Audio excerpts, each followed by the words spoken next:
Segment 2, Gold and Black Live.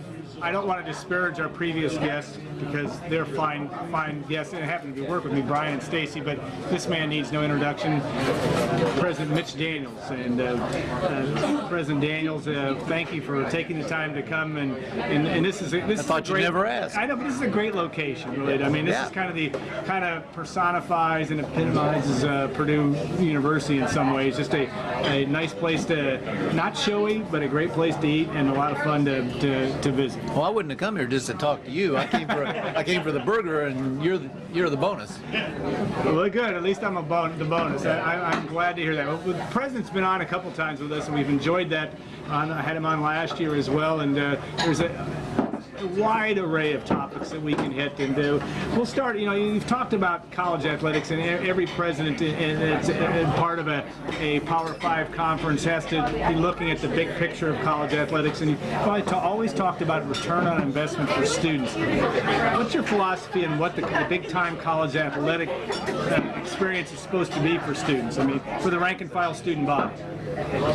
Well, done right, it's an incredibly enriching experience. Puts a lot of fun in school, brings people together, enables young people to meet students they might not otherwise, gives them great memories. But that doesn't mean it hasn't gotten out of its place and out of its bounds, and at least at some schools. I'm happy to say I don't think here at Purdue.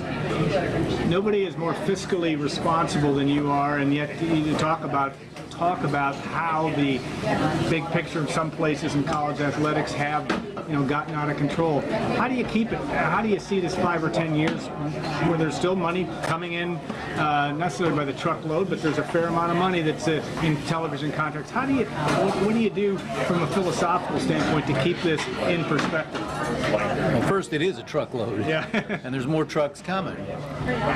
And I think the X factor, the thing we don't know about, is whether a court or the Congress or some other outside entity will come in and reshuffle the deck from the way it is. We can all see the problems. We can see the cheating. We can see the phoniness of students, the one and done charade.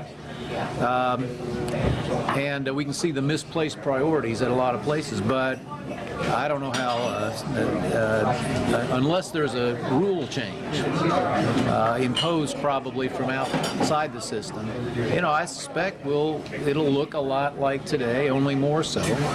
I don't happen to think that's really in keeping with that great tradition of college athletics that we talked about. And I think it'd be an even better experience for students and for fans if we somehow did get back to a genuine student-athlete system. But unless there's a impetus from that's external, we probably won't.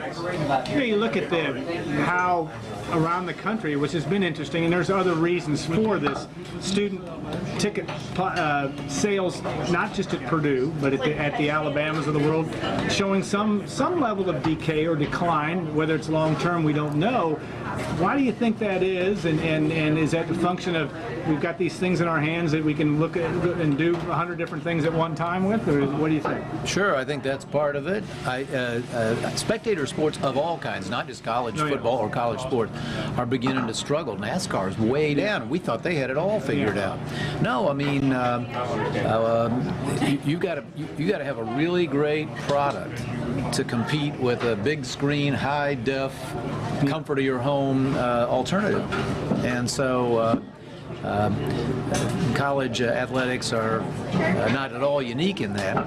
I do think that it's interesting and noteworthy that students are showing less interest, and everywhere. I think that to some extent says there's some defects in the quality of the game itself, and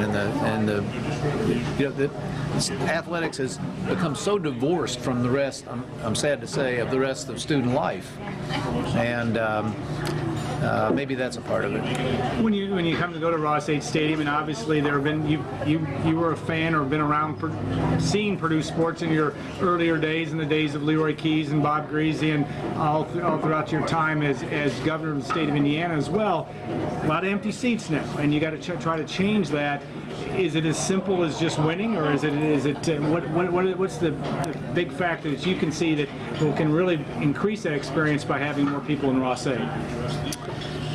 Well, I'm sure wins and losses have a lot to do with it, but again, I think unless we find a way, and Morgan Burke and our folks are looking hard at, I've asked them to look hard at pricing and promotions and ways to try to maybe to make certain that our freshmen experience the fun of Saturday in Ross-Ade, so maybe they come back as upperclassmen. If anybody had a magic answer to this, we'd know it by now. Mitch Daniels citing in the student section, is that still critical, you think? Well, you know, I do it down there because it's fun, and because I really appreciate the students who show up. Yeah, well, there are limits, you know. Even I have some dignity to. After Dave Shondell did his, I don't know how anybody can do it. Yeah. Well, I do love to move around the stadium. I love the new south end zone. I'm always down there talking to folks, thanking them for coming, and moving around the stands. And yeah, sure, I like to stop by the student section, stop by the band. I mean, I really appreciate those who do come out. And, they make it. My view has always been one student's worth 2 or 3 adults in terms of the atmosphere of the place, and that's why, of course, we'd love to see attendance of all kinds, but I'll be especially excited if we find a way to get more students in there.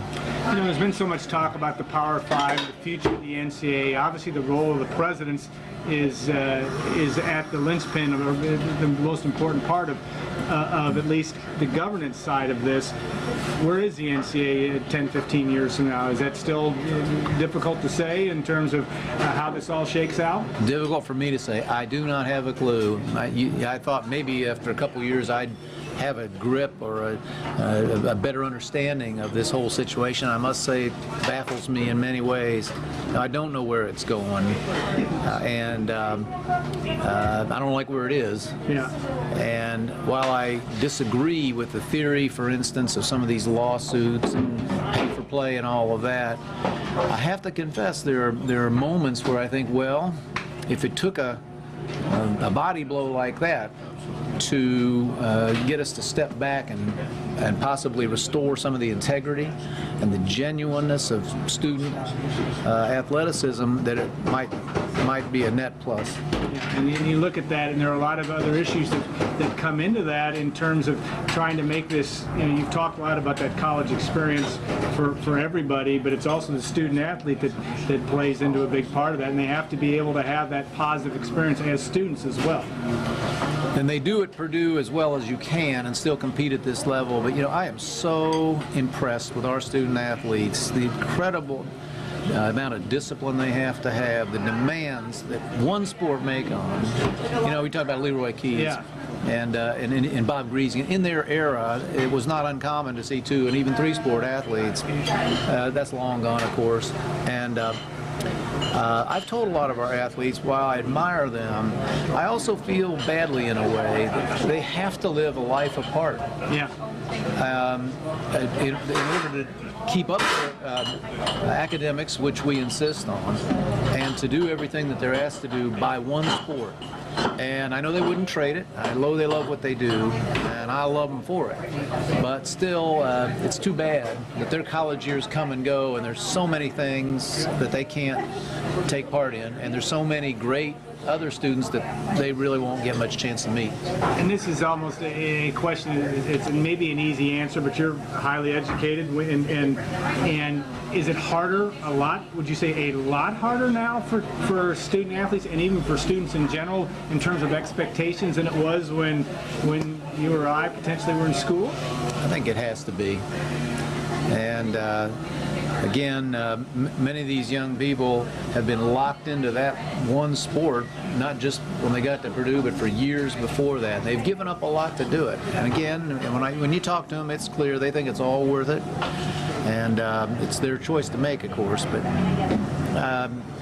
But I think we're entitled to say that it's too bad maybe that the system places those demands on them. You know, athletics is so much about inspiration. I mean, I think we all watch as fans to be inspired, whether we're covering it or just cheering or whatever.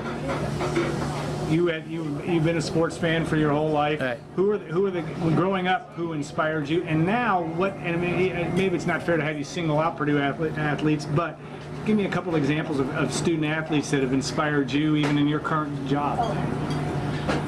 Well, historically, there's so many. Pee Wee Reese, great player, happened to play for my favorite team, but more than that, his embrace of Jackie Robinson was one of the great, I thought, heroic moments in sports, at least when I was young. So I'd pick him. I always liked the ones who did their jobs quietly and really well. Stan Musial, Eddie Murray. People who were just superb pros, just went about their business, let their performance speak for itself, and in the current day, I have to say Peyton Manning. Disclaimer: I know him, and I think it's fair to say we're friends of a sort. But if I'd never met him in my life, still superb. Always prepared, always a gentleman, always willing to give credit to others. Those are the kind that always sort of catch my attention. And you have a guy that's running your football program, the Purdue's football program, Darrell Hazell, that really seems to embody all those characteristics. I mean, he's what you see is what you get. Couldn't be a better representative of a university. What has he shown you? Obviously, you want to win more football games. We all get that. But what has he shown you in these 2 years here? I think Darrell Hazell is one of the greatest people I've met. And I told presidents of other schools, I said, when we're not playing you should root for our football team, because college athletics, with all the problems it's got, and all the low standards and all the cheating and everything else, I said, college athletics really needs people like Darrell Hazell to succeed for the character that he has, the role model that he is. And I think he's going to succeed, by the way. No, I just have been so impressed with him from the get-go, and I'm his biggest booster. All right, now before we came on here, we were solving all the marketing problems that were involved with football and et cetera. But you have a great, interesting idea. Purdue, Indiana, obviously playing the day after, 2 days after Thanksgiving. It's a problem for some schools. If you're not Ohio State, Michigan, to some extent, the big schools where you're almost guaranteed to have 90, 100,000 people there. That's a tough date for those two teams to get together. You called the idea cockamamie, but I think you were just having a little fun with it. But what do you see as important to be able to get Purdue and Indiana to have that game be the kind of celebration of not only intercollegiate athletics, but a big-time football game? Well, I think, and I've talked to enough people to know I'm not alone, that it's just a darn shame that the bucket game's on Thanksgiving weekend, because there's nobody on either campus. It almost guarantees a weak crowd. It's just the worst possible time. So I asked, can't we find another date? And they say no, 12-game schedule, conference championship, and all these things. You got to have these bye weeks, somebody's rule. And so I said, look, if you can't move it to any other Saturday, then let's move it to a neutral site, Lucas Oil Stadium being the obvious example, where I think you'd have a whole lot bigger crowd. It'd be easier for lots of students from both schools to get there, family, alums, parents. I think a lot of people who aren't directly tied to Purdue or IU might decide by Saturday, Thanksgiving, let's go. Time to do something. Let's go see a game and have a meal or something. So that's my crackpot idea for this year, and haven't been able to sell it. But I honestly think that, look, Army, Navy, Texas, Oklahoma, Florida, Georgia. I mean, there's a lot of great big rivalries that are played on a neutral field. So this is a big enough rivalry to justify it. one question I get a lot of, and I've heard asked of college presidents, is how much time. I mean, you obviously have, I wouldn't say bigger fish to fry, but you have obviously other very, very important things that you have to attend to as a college president. How much time do you spend on athletics? I mean, is it, and how often do you meet with the Morgan Burke? Is it a standing meeting once a month? How does that work? It is a standing meeting once a month, and he's got privileges in between. I have standing meetings with the faculty athletic representatives, just them, I mean, so that they, in case, I don't think it'll ever happen, in case there's anything that's bothering them, they haven't been able to get resolved, they can tell me directly. I think it's real important that, we must never, ever, ever allow something like this, North Carolina being the most recent example. It's outrageous violation of academic integrity and just plain integrity. We can never, ever have anything remotely like that happen at Purdue. So we have all that. Plus, I like to take in games. I try to move around and see not just the marquee sports, but a lot of them. And now and then, I mean, I'm always on call to help if we're trying to recruit somebody. And I'll be doing one tomorrow, and I've done a few lately. So, I think the program knows I'm not going to be I'm not going to be a helicopter president, right? They don't need any advice from me, but they got my full support, and I'm always available if there's something I can do. Meet with the student athletes. That's a couple times a semester, and I let them call the plays, but I'm always happy to play my part. All right, we're winding down our questions here for the president. And Gordon is texting me from across the aisle because my Wi-Fi wasn't working real well. You like this gig as president, though. There have been people who said, well, he's only going to do this for so long. But what is, first, do you envision yourself doing this for another 5-6 years or 10 years? Or are you taking it day by day? First time in my life I ever worked with a contract, but that's what they do in higher ed. So I signed a 5-year deal. Somebody might decide to can me, but if I don't, but if I don't blow up, there's 5, and it's quite possible to go beyond that. I probably have a few miles left on me when we get there. Do you find in this situation too that you have you've had platforms obviously in your political career to be able to make an impact, change direction of something? And you've obviously made an impact on tuition freezes and things that you've been able to bring to Purdue, among other things. But is that what keeps you energized? The fact that you might, or the opportunity to make a policy change and change direction of something that might need that direction change? Alan, I just want to do a good job by one university, and a great university. If we were in you could say a normal era that we've known, you just want to make sure to hold things together. Now, we're a great university, but we're in a time of real change and challenge to higher ed. So I do think I want to see us make the smart moves, if we can figure them out, ahead of other schools. That's all I'm trying to do now. Hardly a day goes by somebody doesn't say, wow, Purdue's really leading in this or leading in that. That's nice to hear. And, if it catches the ear of a great student or a star faculty person or one of our donors or possibly an athletic recruit, I'm all for that. But that's not why we're really doing it. We're just trying to do a good job by this great institution and to make sure that it's even stronger in a few years than we found it. All right. Well, we will let the president go back to more than his day job, everything that he's going to be doing over the next day or two and throughout. Do you get any downtime at Thanksgiving? You go. Yeah. Okay. Yeah, it looks like. And we'll have all the girls. Day. And and the family coming back. Yep, we got so our girls all got married. Yeah. And nobody asked me, but it turns out they actually go visit in-laws. That's not fair. I know. Nobody checked with me on that. But this year, Thanksgiving is the home game, so we'll have them all there for 2-3 days, and looking forward to it. All right. Thanks so much for taking the time to join us today.